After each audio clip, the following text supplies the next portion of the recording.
어제 우리가 2절을 통해서 하나님 말씀을 들었는데 마음에 관한 말씀이었어요. 그래서 우리가 이 교회를 왜 다니냐 그러면 개인적으로 또 약간 좀 내적으로 마음을 변화시켜 주시는 은혜다.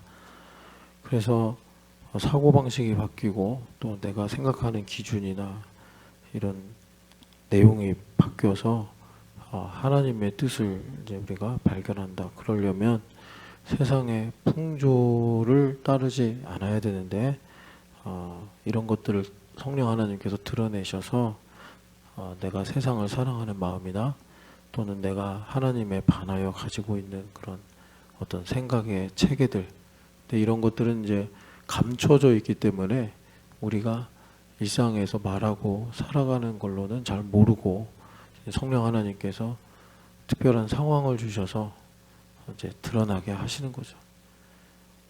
그러니까 자신도 깜짝 놀랄 수 있어요.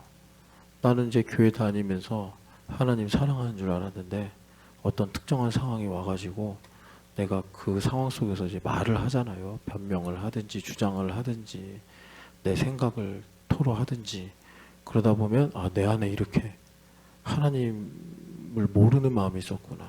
뭐 이럴 수 있어요. 정말 무슨 드라마에 나온 대사처럼 어떤 상황에서 하나님께서 나한테 해준 게 뭐가 있는데 뭐 이런 말들이 막 불쑥 나오기도 하고 내 안에 이런 완고함이 있었구나.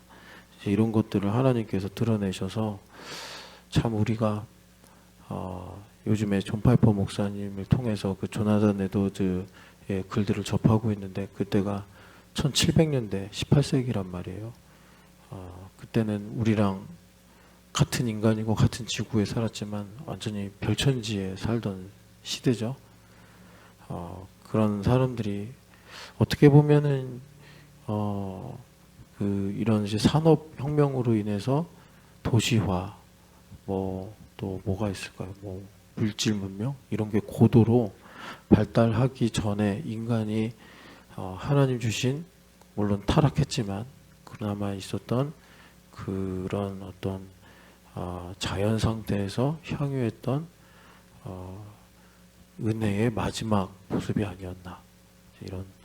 그래서 그런 것들을 통해서 그러니까 이런 거예요. 지금 여러분들은 어떨지 모르겠는데 저한테 정말 심각하고 중요한 문제가 왜 기쁨이 없지?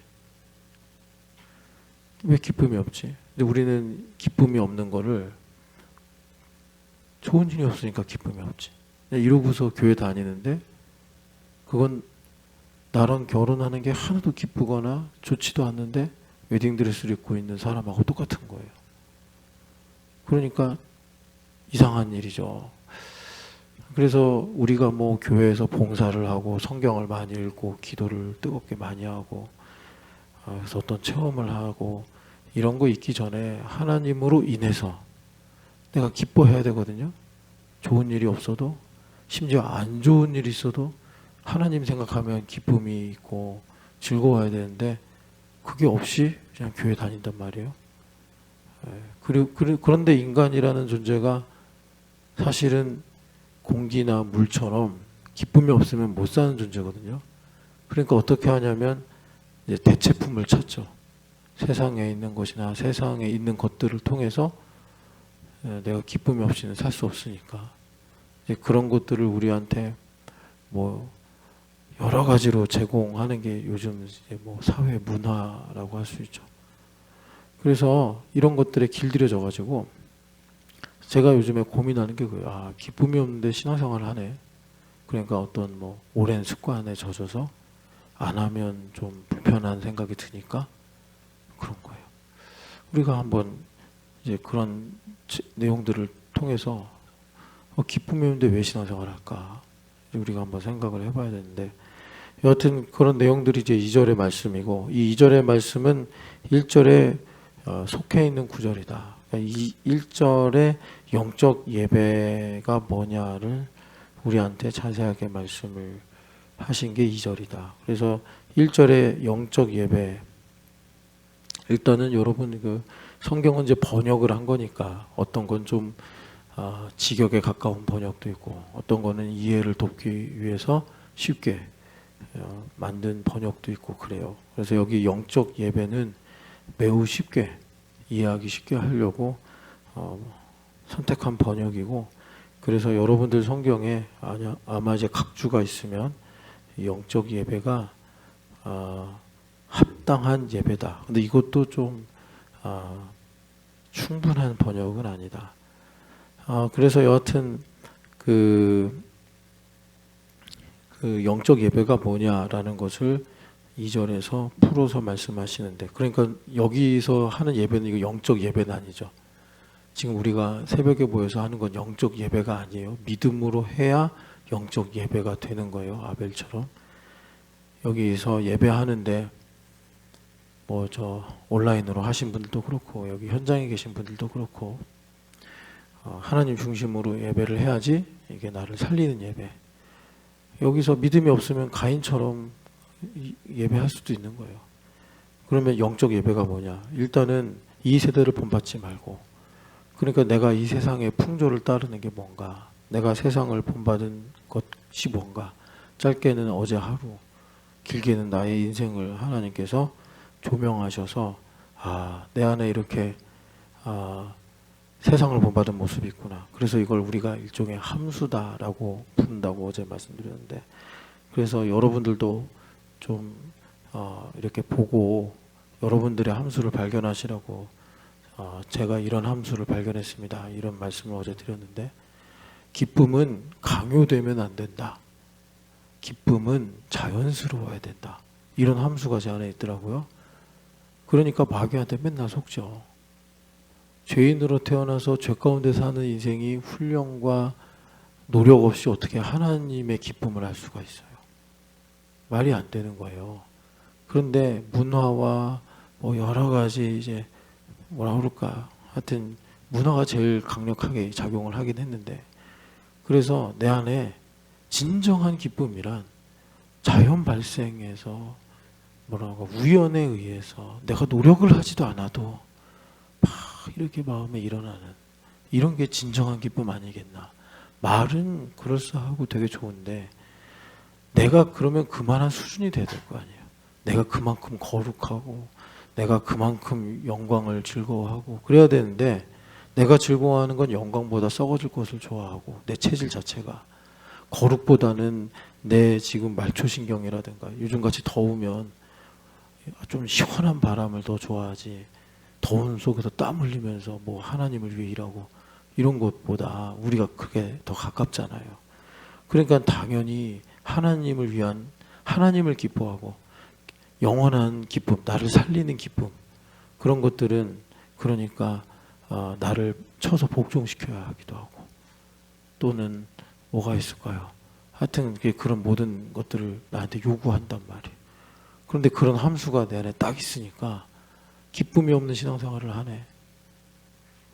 이게 참 문제란 말이에요. 그래서 이 세대를 본받지 말고 그런 함수를 내가 이제 발견하는 거죠. 그리고 마음을 새롭게 함으로 변화를 받아. 이 마음이 새로워진다는 건 기분이 좋아진다는 게 아니라, 여기서 마음이 어제도 좀 자세하게 말씀드렸지만 나의 어떤 생각의 구조, 이런 것들, 내가 뭘 중요하게 생각하느냐, 생각의 체계에 의해 결정되죠. 이제 그런 것들이 바뀌는 거예요. 몸에 익숙한 습관 하나를 바꾸는 것도 시간이 필요하고, 그죠? 내가 주의를 기울여야 되고, 끝없는 좀 시행착오 이런 것도 있어야 되는데, 그런데 마음이 바뀌는 건 정말 위대한 일이거든요. 마음이 바뀌면 가난한 사람이 부욕해 되기도 하고, 맨날 입에서 불평하던 사람이 감사가 나오기도 하고, 절망적이었던 사람이 인생을 긍정적으로 희망을 갖고 살게 되기도 하는데, 이 마음을 새롭게 함으로 변화를 받아. 이거는 성령 하나님 하시는 일이에요. 우리가 우리의 이 좋지 않은 눈으로는 내 마음을 못 봐요. 성령 하나님께서, 그리고 함부로 마음을 다뤄서도 안 돼요. 성령 하나님의 섬세하심으로 우리가 이렇게 이제 새벽 예배하고 또 교회를 가까이 하고 이런 접촉을 통해서 마음의 변화를 주실 때 마침내 하나님의 선하시고 온전하시고 기뻐하시는 뜻이 무엇인가, 이걸 내가 이제 깨닫고 발견하게 되더라라는 것입니다. 자, 그래서 이런 것이 영적 예배인데, 여기 이제 바울 사도가 영적 예배를 말씀하시기 전에 내가 모든 하나님의 모든 자비하심으로 너희를 권하노니 이렇게 말씀을 시작해요. 그런데 여기서 이제 우리가 한 가지 좀 알아야 되는 게 여러분 자비하심이라는 거는 물질 명사가 아니고 추상 명사잖아요. 추상 명사에는 굳이 무슨 복수를 붙일 필요가 없지 않습니까? 그런데 헬라어에서는 그렇지 않아요. 추상 명사에서도 복수를 붙여요. 그래가지고 여기 보면은 모든 자비하심이 사실은 이제 어감을 잘 살리려면 모든 자비하심들로 너희를 권하노니 이제 이렇게 말씀을 해야 돼요. 그런데 이 자비하심이 성경에 보면 여러분 일단 여기는 이제 헬라어로 쓰여진 거니까 헬라어는 이제 구약을 근거로, 그러니까 헬라어 성경, 신약 성경은 구약을 근거로 이렇게 또 거기서 나온 성경이란 말이에요. 그래서 구약 성경은 여러분 히브리어로 쓰여진 거 잘 아시잖아요. 그래가지고 히브리어를 그 헬라 제국 시대 톨레미 왕조 때 그때 이 톨레미라는 왕이 유대인들을 선대했어요. 한 100년 정도. 그러면서 이 사람이 약간 문화 통치를 한 사람인데 무력으로 통치하기보다 그래서 알렉산드리아의 최대 그 도서관을 세우면서 성경을 소장하고 싶다 해가지고 제사장 70명을 모아서 헬라어로 좀 번역 좀 해줘 그랬어요. 그래가지고 억지로 한 게 70인역인데 성경이 헬라어로 번역이 되니까 유대인만 읽을 수 있었던 성경이 관심 있으면 이제 헬라인들도 읽고 이해할 수 있게 된 거예요. 그래서 예수님 오실 때쯤 돼서는 하나님을 경외하는 헬라인들이 성경도 읽을 수 있고 들을 수 있고 하는 상황이 됐는데 여기서 이제 자비하심이라는 게 구약 성경에 뭘 번역한 거냐면 긍휼을 이렇게 뭐 비슷한 말인데 사실 그래서 여러분들이 이 구약 성경을 볼 때 이 단어를 주목하시면 12장 1절에 바울 사도가 왜 영적 예배를 말씀하실 때 성경에 있는 모든 자비하심을 모은다. 그래서 너희를 권한다라고 하는지를 우리가 알 수가 있는데 그래요? 그런데 그러면 긍휼이 성경에 많이 나오잖아요. 근데 왜 이 긍휼이 중요하냐면 출애굽기 24장을 보세요. 출애굽기 24장을 보시면 출애굽기 24장을 보시면 여기에 24장 34장입니다. 제가 잠깐 헷갈렸어요. 34장을 보시면 여기 아주 중요한 말씀이 나오는데 출애굽기에 어떻게 보면 이제 그 클라이막스잖아요. 갈등이 심화돼서 하나님께서 이스라엘을 구원하시고 나서 반전이 일어나가지고 이들을 다 쓸어버리겠다고 송아지를 섬기는 바람에 그런데 모세 선생님이 하나님께 기도해서 이제 그런 모든 상황을 바꾼단 말이에요. 바꾸는데 거기서 하나님의 영광을 보여달라고 기도를 합니다. 그랬더니 하나님께서 보여주시는데 등만 보여주겠다 그러시고서 그러시면서 이제 말씀을 선포하시는데 여기 34장 6절을 같이 읽어보겠습니다.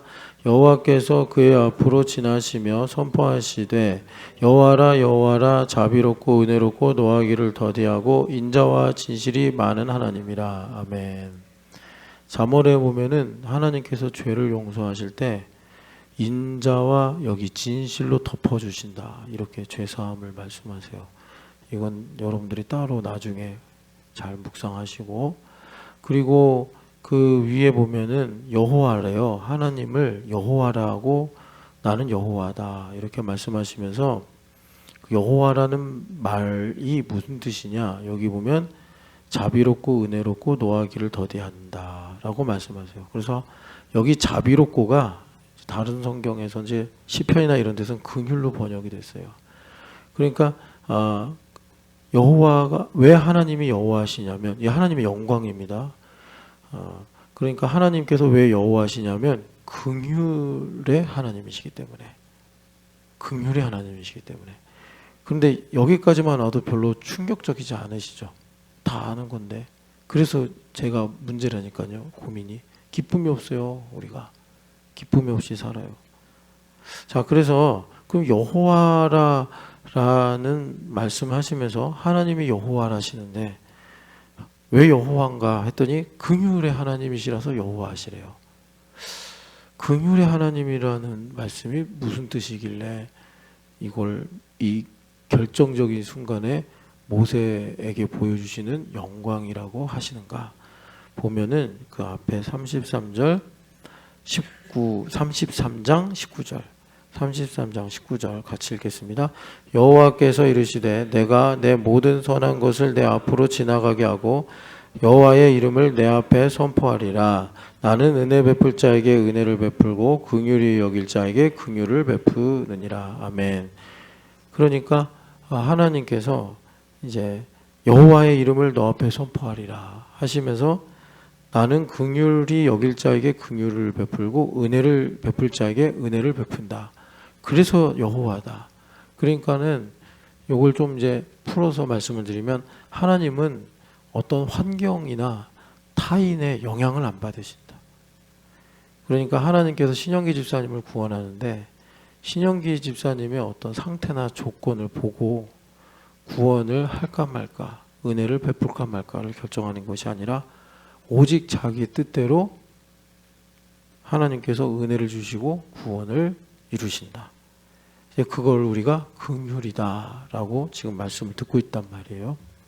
그러니까 우리가 흔히 생각할 때는 이제 유괴사고 이 흑암의 방식으로 생각할 때는 상대방이 가치가 있고 상대방이 그럴 만한 근거가 있고 해야지 우리가 뭐 선의를 베풀고 인정을 하고 가치를 부여하고 뭐 이럴 텐데 하나님은 전능하시고 완전하셔서 상대방이 어떻든 저떻든 간에 그거에 대해서 하나님께서 되고 안 되고 뭐 이렇게 가변적이시지 않고 하나님께서 일단 선택을 하는 거예요. 난 쟤를 구원해야겠다.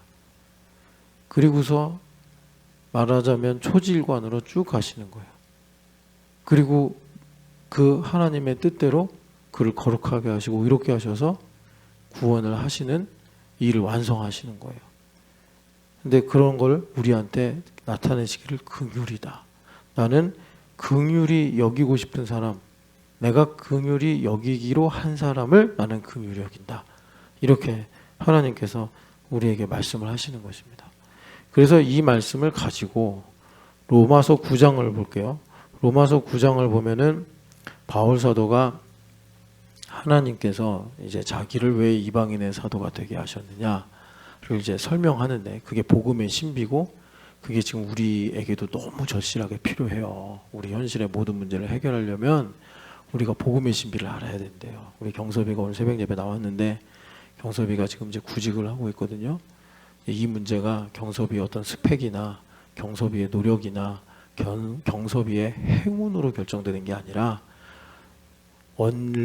원칙적으로 말하면 경섭이가 하나님의 경륜에 편승이 돼야 돼요. 그런데 하나님의 경륜에 편승이 되려면 그냥 경섭이가 장기판의 장기말이라서 하나님께서 그냥 이렇게 옮기면 되는 게 아니라 경섭이가 하나님의 자녀이기 때문에 동의를 드려야 돼요. 하나님 저 이렇게 하고 싶습니다. 뭐 좀 더 성숙하다면 하나님의 이런 뜻을 이루소서.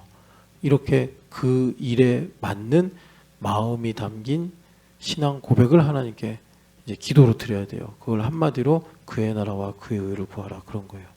하나님께서 전능하시고 아무리 경섭이를 사랑해도 경섭이가 동의를 하지 않으면 하나님께 아멘으로 동의를 드리지 않으면 하나님께서 하실 수가 없는 거예요. 동의를 드려야 돼. 그래서 그 동의를 드려야 되는데 그런 게 복음의 신비를 알면 그렇게 된다. 그래서 바울 사도가 이방인의 사도로 내가 하나님께 아멘하고 나간다. 그랬더니 하나님께서 자신의 간절한 소원인 동족 구원, 민족 구원의 일들을 하나님의 경륜 속에서 이루어 가시더라. 이런 내용들을 9장, 10장, 11장에 쭉 이제 논리적으로 말씀을 하시는 거예요. 그래서 복음의 신비를 알아야 되는데 나중에 그 얘기를 쭉 하시다가 너무나 감사하고 막 찬양이 울려 터지니까 찬송시를 쓰잖아요. 깊도다 하나님의 지혜와 지식의 풍성하며 누가 이것을 알리요. 그런데 예수 그리스도로 말미암아 우리 안에 하나님께서 그것을 깨닫고 알게 하시니 너희도 이러한 신령한 은사를 가져야 한다. 갖기를 축복한다. 이 말씀이 이제 로마서 전체의 흐름이에요. 그런데 이제 그 11장에 나오는 복음의 신비까지 가려면 하나님께서 어떻게 인간을 구원하시는가, 그 본질을 다뤄야 되는데 그게 이제 9장의 내용입니다. 그래서 9장의 이제 초반부에 보면은 뭐 이런 얘기 나와요. 이삭과 이스마엘, 야곱과 에서. 둘 다 형제지간인데 어떤 사람은 구원받고 어떤 사람은 배제된단 말이에요. 그럼 이게 무엇에 의해서 이렇게 결정되는 것인가? 물론 순간순간마다 이스마엘의 선택, 이삭의 선택이 있었고 또 순간마다 또 에서의 선택, 야곱의 선택이 있었단 말이에요.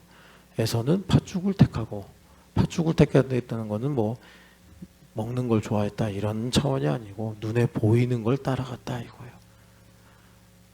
야곱은 찌질한 바람에, 똑똑하고 지혜로워서가 아니라 찌질한 바람에 보이지 않는 걸 소망한 거예요. 왜? 힘으로 겨루어서는 형하고 팥죽 갖고 싸워서 승산이 없는 거예요. 참 이게 제가 찌질하다고 말한 거는 좀 이제 현상적인 걸 강조하려고 한 거고, 하나님께서는 그거를 겸손으로 보신 거예요. 겸손으로. 여하튼간에 그래서 그런 모든 것들이 현상적으로 이렇게 우리에게 드러났는데 알고 보면 그게 하나님의 예정하심에 의해 결정된 거다. 그래서 우리가 현상 속에서 이렇게 오고 가는 일들을 예정하고 우리가 가지고 있는 논리를 갖고서 연결시키는 건 무리수예요. 믿음으로 가야 돼. 도약이 되는 거예요. 그래서 제가 여러분들한테 이제 구약에 많은 내러티브들이 있으니까 하늘과 땅의 관계를 보여주는 내러티브들이 되게 많은데 그런 것들을 이제 종합해서 보아하니 하늘에서 하나님께서 중차대한 일을 결정하세요. 그 이 땅에서 그게 되게 어리석게 나타난다고. 많은 그 이야기 속에 나와요. 제가 그 예전에 그 엘리사 얘기가 그런 거예요. 하나님께서 나의 인생에 되게 중요한 결정을 딱 내리시는데 그런 것들이 나의 삶에 현상적으로 나타날 때는 상당히 어리석고 사소하게 나타난다. 그래서 예수님께서 그런 것들을 이제 복음으로 쫙 모아서 우리한테 이제 여러분 우리가 하나님의 공급을 받으면서 살아야 되잖아요. 그것을 영적으로 이제 예수님께서 말씀하시면서 어떤 맥락에선 삭이라고도 말씀하시고 어떤 맥락에선 상급으로도 말씀하시고 이렇게 이제 주님께서 말씀하시는데 그런 것들을 주실 때 뭐라고 그래요? 지극히 작은 자에게 냉수 한 그릇 이렇게 얘기하신다고. 그러니까 그거는 우리가 구제 사역을 열심히 해야 된다 이런 얘기로도 적용이 가능하지만 본질적으로는 참 내가 하나님 앞에 겸손하고 좀 아까 야곱의 이야기로 이제 말씀드린 것처럼 찌질할 때 그럴 때 발견할 수 있고 그럴 때 뒷걸음치다가 문고리 잡는 시기라 이 말이에요. 그러니 참 우리가 하나님을 경외하고 사는 것이 답인데 그래서 하나님을 경외하는 게 지혜의 근본이다라고 성경에서 말씀하는 거예요. 그래서 야곱이 그러했고 이삭이 그러했다라고 말씀하면서 그런 논리로 지금 하나님께서 이제 이방인들 가운데 예정하신 바 흩어진 하나님의 자녀들을 찾고 계시는데 그 기준은 뭐 유대인이 거룩하냐 이방인이 거룩하냐 아니다. 하나님의 예정하심에 달려있다. 그래서 여기서 다시 한번 아까 읽었던 출애굽기 33장을 인용하시는 거예요. 자, 15절 같이 9장 15절 읽어보겠습니다. 모세에게 이르시되 내가 긍휼히 여길 자를 긍휼히 여기고 불쌍히 여길 자를 불쌍히 여기리라 하셨으니 이게 아까 읽었던 이 말씀이 아까 읽었던 출애굽기 33장의 말씀인데 이 말씀을 인용하시기 전에 그 위에 14절 하나님께 불의가 있느냐 그럴 수 없느니라. 이게 되게 중요한 모멘텀이에요. 여러분들 하나님께서 여러분들 삶에 좋은 일을 행하길 원하시죠. 가령 아까 경섭이 얘기했으니까 경섭이에게 좋은 일이 이제 회사의 MD라는 이제 직책을 갖고 일을 하는 거예요. 그런데 그러려면 하나님께서 이 불법한 흑암에 개입을 하셔서 역사를 하셔야 되잖아요. 그러려면 이제 경섭 형제가 어떻게 해야 되느냐? 근거를 하나님께 드려야 되는데 그게 동의를 드리는 거라고요.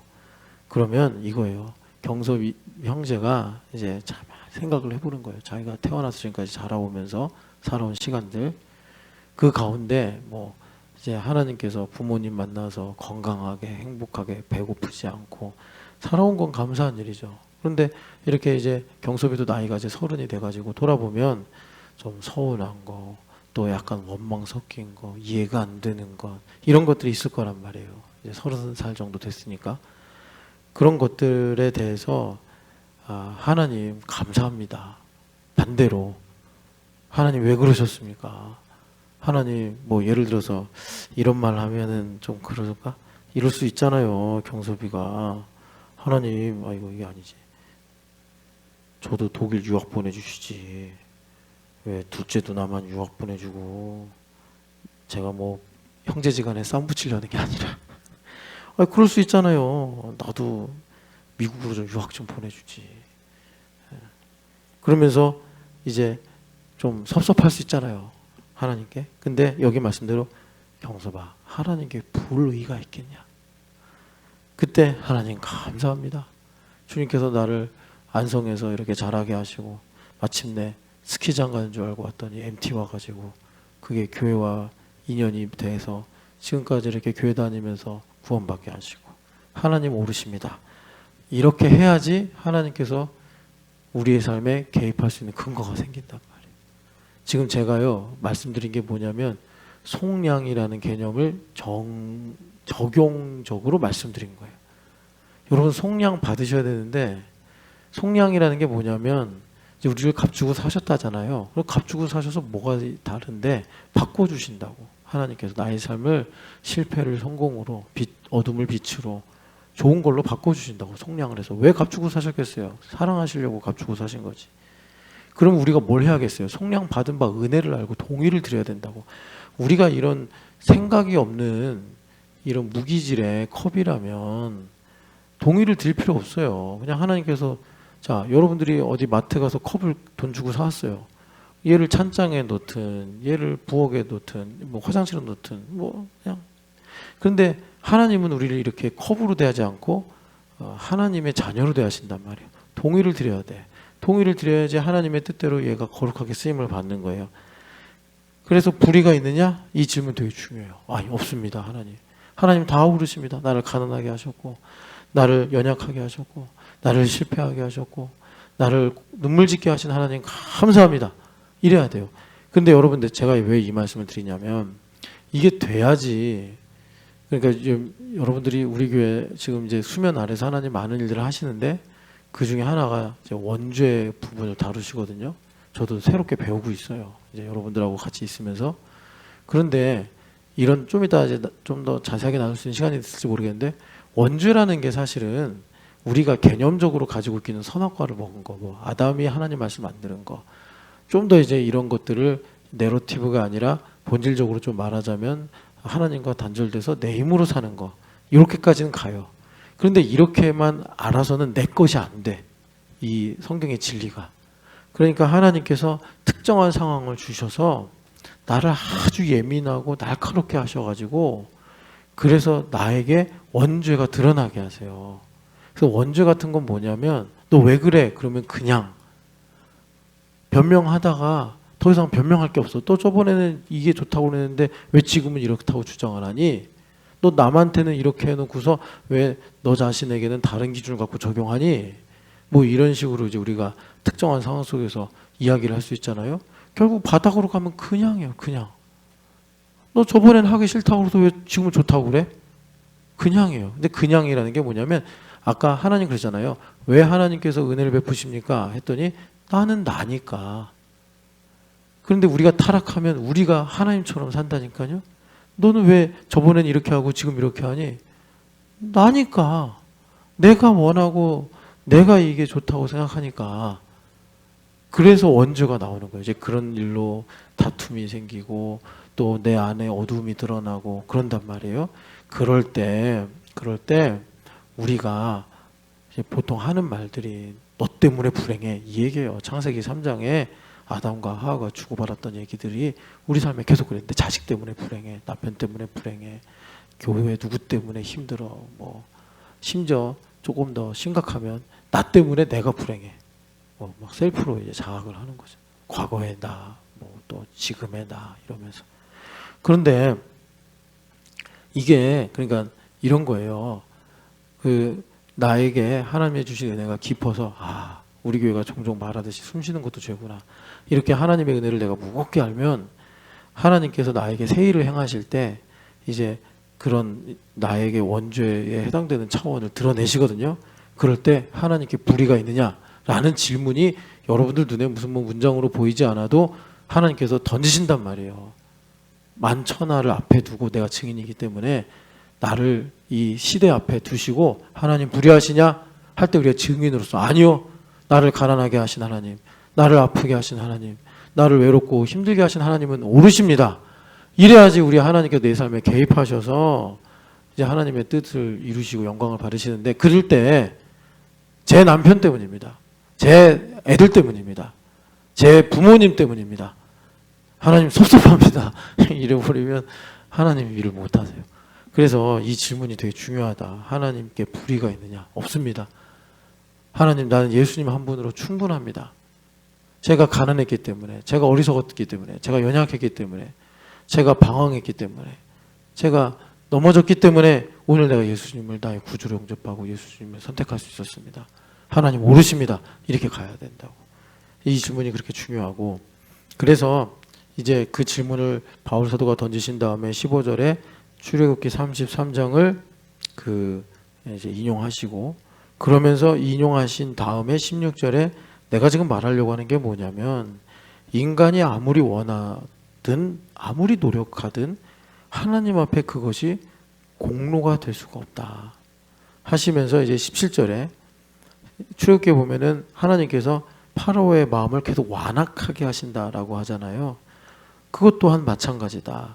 파라오가 그렇게 하나님을 대적했는데 결과를 봐라.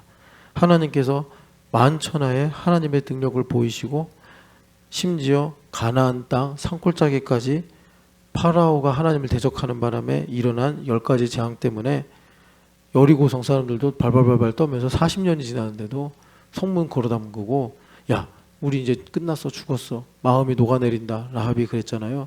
그게 왜 그러겠어요? 파라오가 하나님을 그렇게 대적을 해버려가지고 하나님의 이름이 온 땅에 전파돼 버린 거예요. 40년이 지났으면 가물가물 할 만한데도 이스라엘 백성들 소식 듣고 벌벌벌 떨었다는 거 아닙니까? 그러면서 18절을 우리 같이 읽겠습니다. 그런즉 하나님께서 하고자 하시는 자를 긍휼히 여기시고 하고자 하시는 자를 완악하게 하시느니라 라고 이제 말씀을 하시는 거예요. 이 18절의 말씀을 하나님께서 내 이름은 여호와다라는 것으로 계시를 하시는데, 자, 이제 여기서 중요한 건 뭐냐면, 그래서 하나님께서 우리에게 행하신 일이 뭐냐, 로마서에 보면은 여러 가지 말씀이 나와요.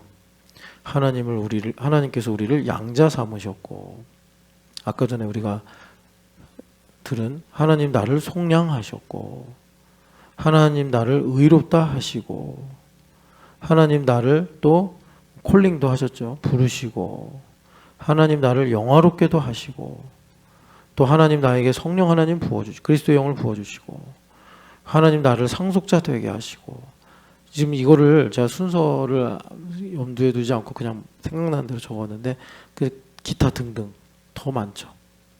이 내용이 자주 로마서에 쭉 나오는데, 이 모든 일들을 왜 나에게 하시느냐, 나를 긍휼히 여기셔서, 하나님의 입장으로 말하면 하나님 하고 싶으셔서, 하나님 원하셔서 이 일들을 다 하셨다.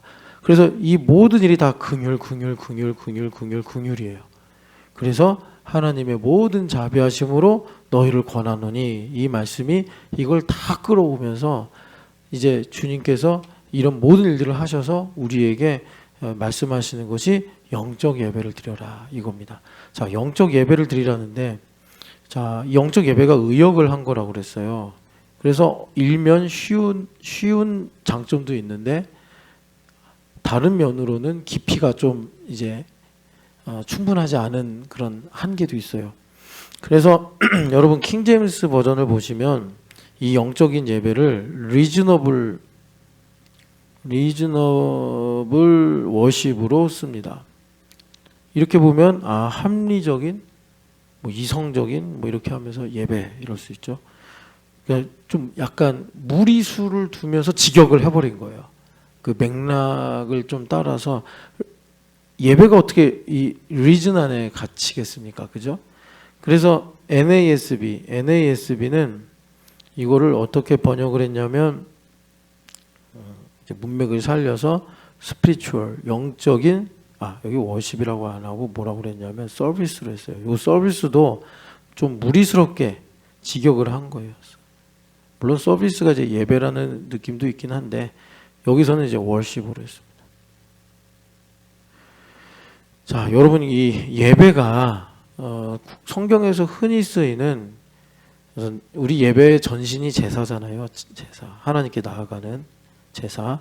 근데 그거보다 좀 큰 의미예요. 구약식으로 말하자면 제사 플러스 의식 플러스 뭐 절기 이렇게. 그래서 가장 좀 단위가 큰 단어가 절기인데, 그 나의 삶을, 여러분, 그 초하루도 있고 또 안식일도 있고 또 상번제도 있고 뭐 그렇게 해가지고 이제 제사를 5개로 하나님께서 명령도 하시고, 그래서 한 해 한 번씩 7개 절기가 반복이 되고, 그래서 안식년이 있고 나중에 완성이라고 할 수 있는 희년이 오잖아요. 그 모든 시스템을 가리키는 게 요 예배입니다. 이렇게 여러분 보시면 돼요. 그러니까 한 단어로 담기가 좀 어려워요.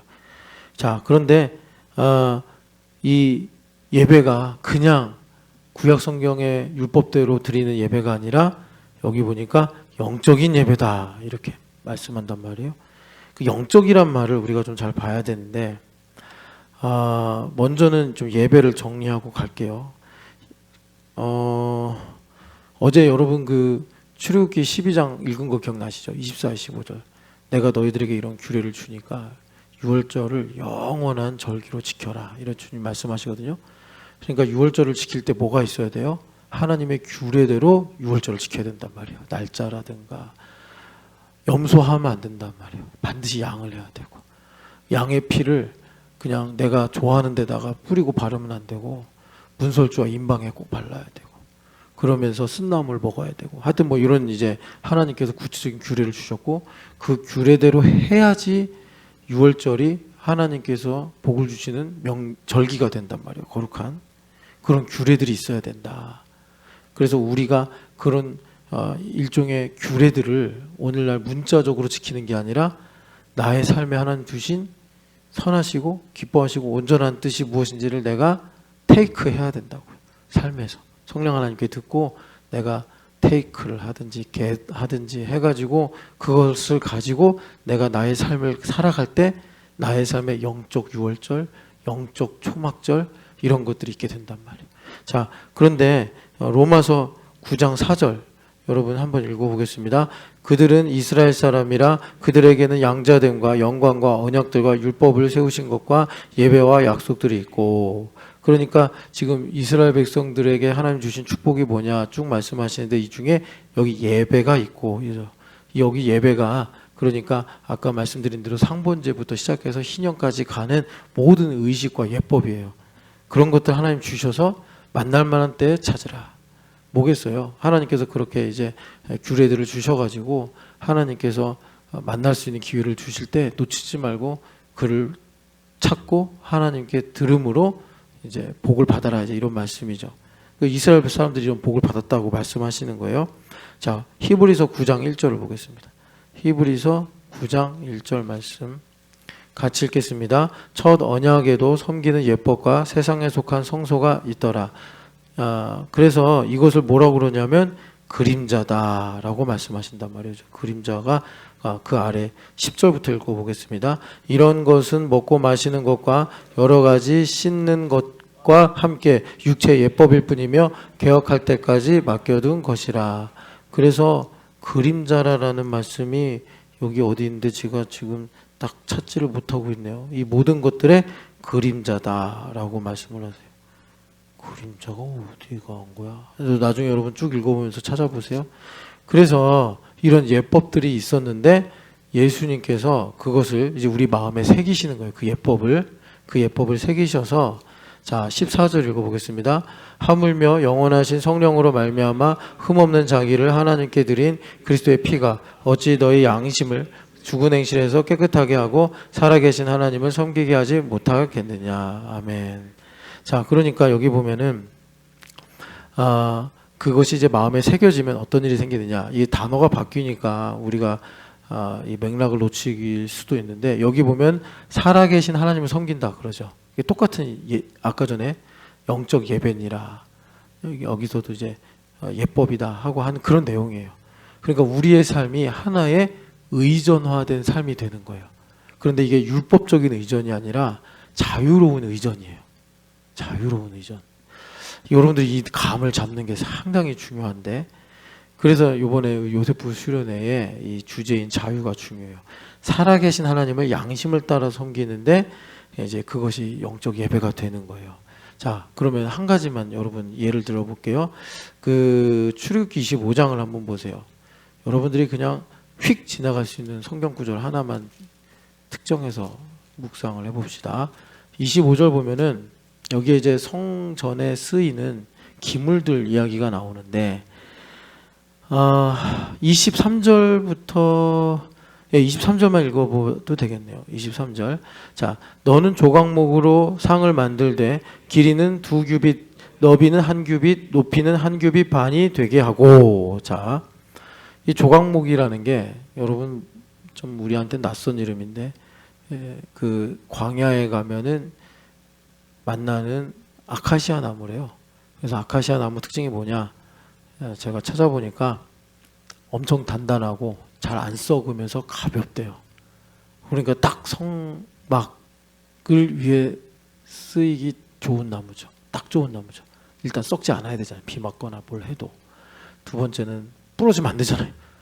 지금 이것도 진설병든 떡상인데 떡상 움직이다가 부러지면 곤란하잖아요. 그러니까 단단한 참나무만큼 단단하다. 근데 뭐 참나무를 모르니까 제가 실감은 못하겠고, 그 다음에 광야에서 구할 수 있어야 되잖아요. 백향목 같은 거는 광야에 살지 않으니까. 그래서 하나님께서 그런 나무를 가지고 떡상을 만드는데 규빗, 2규빗, 1규빗, 또 높이도 1규빗 반이 되게 해라. 자, 이 말씀을 이제 우리가 묵상하면 아까 성령 하나님께서 우리의 죄를 사하시고 이 말씀을 우리 가운데 새겨주신단 말이에요. 새겨주시면 두 가지가 효과가 있어요. 하나는 뭐냐면, 그러니까 일단은 하나님께서 나의 삶을, 그러니까 이런 어떤 이 규례를 가지고 인도하시는구나, 이런 감을 갖게 돼요. 두 번째는 뭐냐면 그게 무엇인지를 알게 돼요.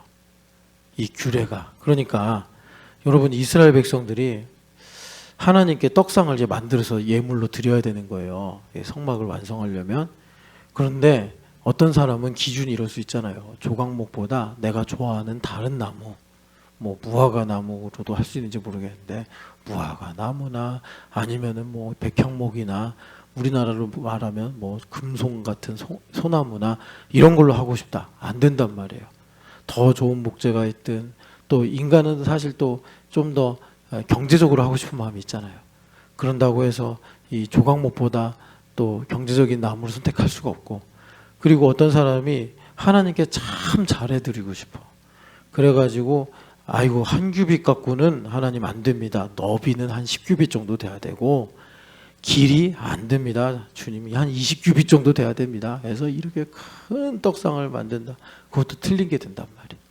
그러니까 하나님께서 지명하신 대로, 명령하신 대로 정확하게 가야 그 떡상이 진설병을 올려놓을 수 있는 거룩한 상이 되어서, 하나님께서 진설병을 통해서 이제 성막을 그 오퍼레이션 하게 해가지고 하나님의 통치가 강물처럼 흘러나가게 하는 일을 하실 수가 있다. 자, 여러분 여기서부터 잘 들으셔야 돼요. 나의 인생에 떡상이 필요해요. 뭐 이제 이거를 꼭 이제 좀 구체적으로 적용하자고 한다면, 하나님께서 우리에게 영적인 양식을 주시잖아요. 예수님의 살갑이라고 할 수도 있는데, 그것을 나에게 주실 수 있는 떡상이 필요하단 말이에요. 나의 삶에. 그게 뭐 어떤 지식적인 것이든 은사이든 그게 어떤 봉사이든 그것이 어떤 뭐 여러분들의 삶의 예배이든 그러니까 교회에서 어떤 직분이든 그 떡상을 하나님 만드셔야 된단 말이에요. 그러면 그것들을 내가 이 어떤 이제 그 매뉴얼 같은 걸 해가지고 이 정도면 충분하다 그게 아니라 하나님께서 내게 주신 양심의 레마를 가지고 들어서 그런데 중요한 건 그러면 내 마음대로 해도 되는 거냐? 아니에요. 자로 재듯 정확하게 한 규빗, 두 규빗, 또 1.5규빗 이렇게 가야지 그것이 그 상황에서 최적화된 떡상이 돼서 나의 삶에 하나님께서 영적인 양식을 공급하는 그런 일이 된단 말이에요. 그럼 목사님, 그 떡상이 뭡니까? 제가 이제 경험하고 제가 이제 적용을 해본 걸로 말씀을 드리면 이런 거예요. 그러니까 이게 여러분 똑같이 모방한다고 여러분들의 것은 되는 게 아니고 여러분들이 이런 걸 보고서 여러분들 개인에게 또 이제 맞게 적용을 해야 되는데 이런 겁니다. 하나님, 저를 어린 시절에 가난하게 하신 하나님 감사합니다. 이런 거예요. 그럴 때 하나님께서 나의 삶에 떡상 하나 만들어 주시고 그런 거예요. 근데 여러분 나중에 솔로몬이 이제 다윗의 설계대로 성전 지실 땐 떡상이 엄청 많아져요. 이것도 또 되게 중요한 메시지가 있어요. 떡상이 많아지면 하나님의 일이 더 커지겠죠. 하나님의 나라가 강력하게 임하겠죠. 떡상이 많아지면. 그러면 다윗이 오버한 거냐? 아니죠. 하나님 적법하다 하시니까 떡상 많이 만들게 하신 거예요. 여러분 여기까지 가셔야 되는데 일단 첫 번째 하나님께서 그러면 내 이제 마음에 성령 하나님으로 말미암아 그리스도의 보혈을 뿌리셔서 살아계신 하나님을 섬기는 그러니까 내가 보이지 않는 영적인 떡상을 만들게 하시는데 성전에 떡상만 있는 게 아니잖아요. 분향단도 있고 메노라도 있고 여러 가지 성전의 기물들이 있는데 그런 것들을 성령 하나님께서 내 안에 오셔서 나에게 레마로 말씀하시고 듣게 하셔서 근데 그게 뭐예요? 내가 교회를 다니면서 세상을 본받지 않고 내 마음을 새롭게 함으로 변화를 주시는 주님의 은혜를 입어서 여긴 나의 선택이 필요해요. 그래서 어제 에베소서 4장 17절부터 23절까지 읽은 겁니다. 유혹을 따라 썩어져가는 옛사람 이 구습을 벗어버리고 저도 벗어버리려고 지금 기도하고 있다니까요.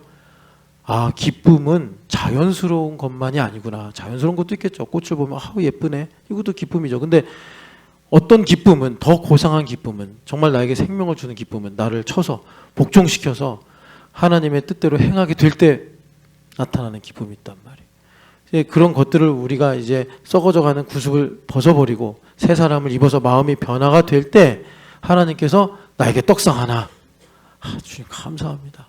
아 저는 몰랐는데 감사합니다. 얼마 전에 어떤 분이 와서 그러더라고요. 예, 저도 삼일교회 사역자 출신 신영기 집사님도 삼일교회 날 때 신나게 다녔을 거 아니에요. 일본 선교 신나게 하고 그죠? 예. 근데 이런 질문 할 수 있잖아요. 목사님, 제가 그때 신촌 아니야 삼일교회에서 일본 선교 열심히 하고 팀장도 했다고 그랬나? 예. 그래서 그 팀장 하는 거에 반해서 허윤실 집사님 어디 갔어요? 근데 오늘 한바탕 또 왜? 아, 주님 이 중요한 시기에 용서해 주세요. 긍휼히 여겨 주셔요. 예. 그래가지고 여하튼 여기 그 모습에 반해서 저한테 얘기했거든요. 신 집사님 그거 팀장하는 모습에 자기가 존경해서 자기도 일본 선교에 이렇게 빠져들었다 그랬는데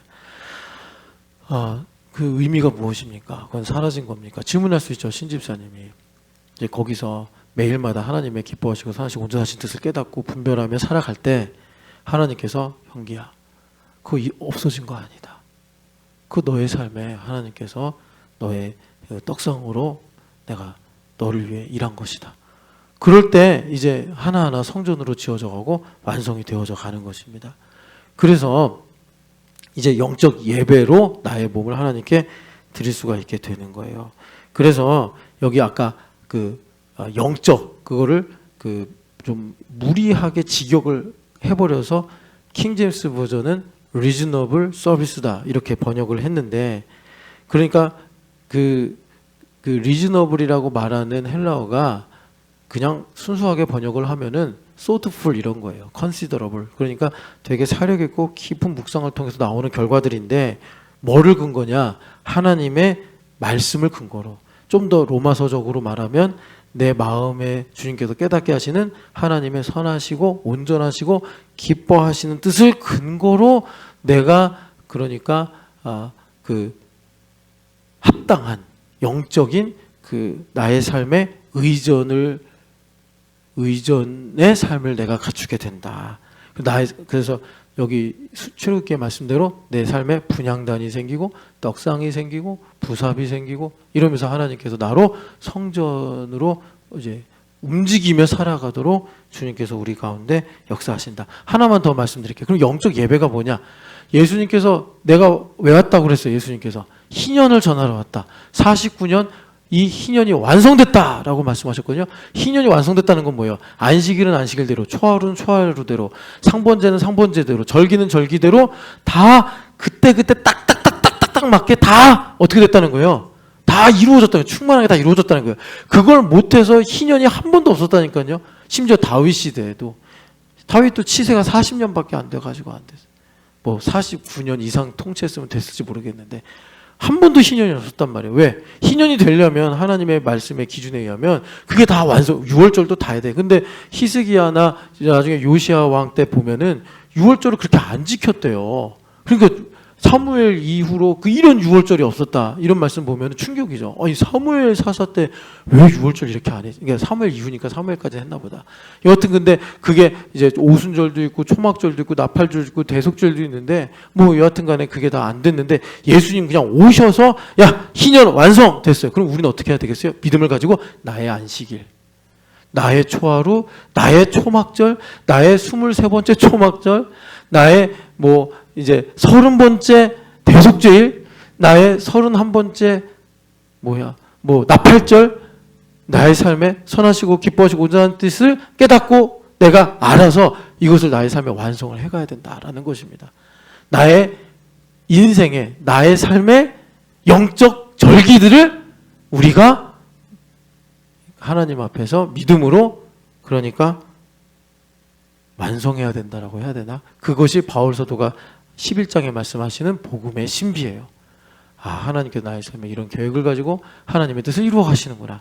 그것이 어떨 때는 6월절로 다 이제 절기마다 하나님의 약속이 있잖아요. 오순절로 또 초막절로 나의 삶에 이것을 완성해 가야 된다고. 그것이 내가 예수님과 연합하는 삶이요. 그래서 주님께서 너희를 자유롭게 하려고 왔다 하신 이 말씀 우리 가운데 응하여져서 로마서 11장 33절부터 36절이 이루어지는 거예요. 그러니까 36절이 최종적으로 다 정리를 하는데 하나님으로부터 와서 하나님으로 말미암아 살다가 하나님께로 돌아가는 이 절기의 인생을 살아가게 되는 것입니다. 여러분 이런 영적인 나의 절기를 이거는 구약의 율법의 절기는 3월 14일이 6월절이고 7월 14일이 그 초막절인데 나의 영적인 절기는 그렇지 않단 말이에요. 이미 주님 완성하신 것이고 그것을 내가 발견하고 깨달아가는 것입니다.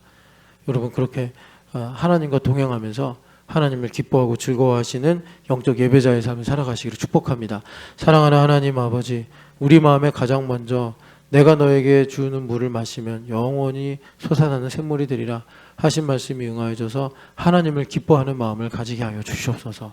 아름다운 장관을 보는 것보다 또 저 지극히 높은 별들을 보는 것보다 아니면 내가 세상에서 사랑하는 것들을 접할 때보다 하나님을 가장 기뻐하고 즐거워할 수 있는 마음을 주셔서 나의 삶이 예수님 완성이 희년으로 완성이 됐다고 하셨는데 초하루로 안식일로 또는 초막절로 또는 6월절로 하나님 가득 찬 인생 살게 하여 주시옵소서. 그래서 하나님의 말씀이 응하여지고 하나님의 통치가 나타나서 하나님 아버지 복음의 신비 하나님의 경륜의 편승이 되는 삶을 살아 하나님 나의 삶에서 이러한 놀라운 하나님의 일들을 보고 하나님 많은 영혼들이 주님께로 돌아오며 생명을 얻는 하나님의 역사가 일어나는 삶을 살게 하여 주시옵소서. 이것을 위해서 오늘도 주님 내게 교회됨을 통해 말씀하시는 하나님의 뜻을 듣고 깨닫는 우리 신촌연합교회가 되게 하여 주시옵소서. 하나님 어디서 있든지 주님 우리는 하나님의 자녀이니 하나님의 선하시고 기뻐하시고 온전한 뜻을 듣고 하나님 내가 배부릅니다. 하나님께 동의를 드리는 복된 삶을 살게 하여 주시옵소서. 살아계신 예수님의 이름으로 기도합니다. 아멘.